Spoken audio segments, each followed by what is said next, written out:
beautiful people. Good morning, good afternoon, and good evening. So, once again, magluluto tayo ng simpleng ulam. Pero punong-puno ng sustansya, mga langga.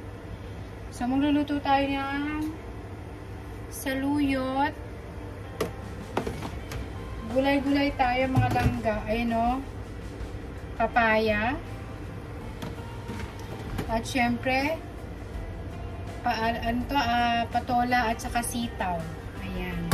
So, nilagyan na natin ng kamatis at saka sibuyas. Ito ang aking mga ingredients. So, alam nyo ito mga langga, hipon na maliliit. Ayan o, hipon. Yan ang pangsasahog natin. So, sa ngayon, yan muna ang ating pangsasahog sa ating gulay na napakasimple. Laswa, maglalaswa tayo.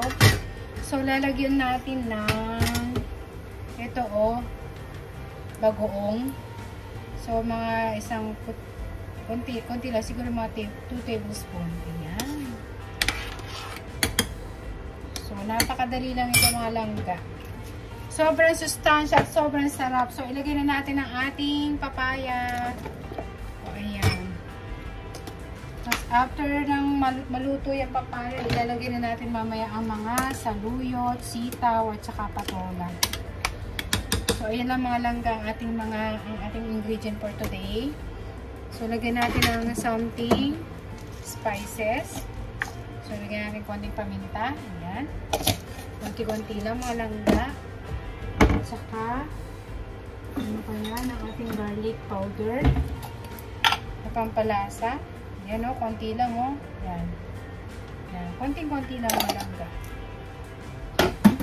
So, ayan. Takpan muna natin hanggat maluto ang patola. Siguro mga 5 minutes or 3 to 5 minutes maluluto. Takpan muna natin mga langga. Ayan mga langga. Kulong-kulo na. So, alam niyo naman si RB. Sobrang simple. Gusto lang ng pagkain ng ulam na simpleng-simple lang. So, tingnan natin kung ano lasa. Ang sarap mga langga as in. So, siguro pwede natin ilagay ang saluyot. So, saluyot muna ilagay natin, no? Saluyot. Ayan. Tapos maya-maya ilalagay na natin ang patola at saka ang sitaw. So, parang nasa Pilipinas lang, ano, mga langga. Parang nasa Pilipinas lang. Akala nyo wala dito sa UAE na saluyot. Meron din po. Panahon ngayon ng saluyot dito kasi tag-araw. Baligtad dito pagka tag-araw, panahon ng saluyot. Sa Pilipinas naman, pag tag-ulan, panahon ng saluyot. Dito po, pag tag-init, panahon ng saluyot. So, ayan, takpan muna natin ng mga 3 minutes. After 3 minutes, yan, luto na siya. Ilagay na natin ang sitaw at ang patola. So, sobrang simple lang ang ulam ko. Pero punong-puno ng sustansya, pangpahaba ng buhay.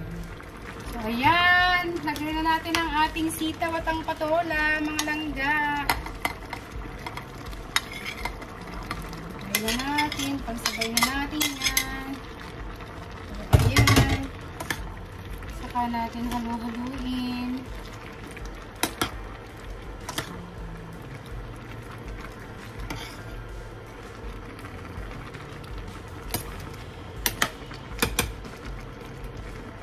Napakasimple ng ulam ni RB Wonderland. So, ng mga langga.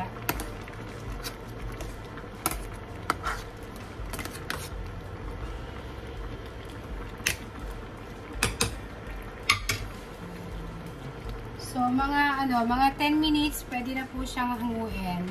Luto na po siya. Sobrang simple at sobrang bilis lang po niyang lutuin mga langga. Yan, shoutout sa inyong lahat dyan. Sa Team Solid Kalangga, shoutout sa inyo, Langga Mikade, Langga Emeline, 19 Official. Ayan, sa lahat ng mga nanonood sa akin, salamat po sa mga support niyo sa pag-nood niyo sa aking channel at sa aking mga ina-upload na video. Please don't forget to like and share at mag-subscribe na rin po kayo. Thank you. Bye.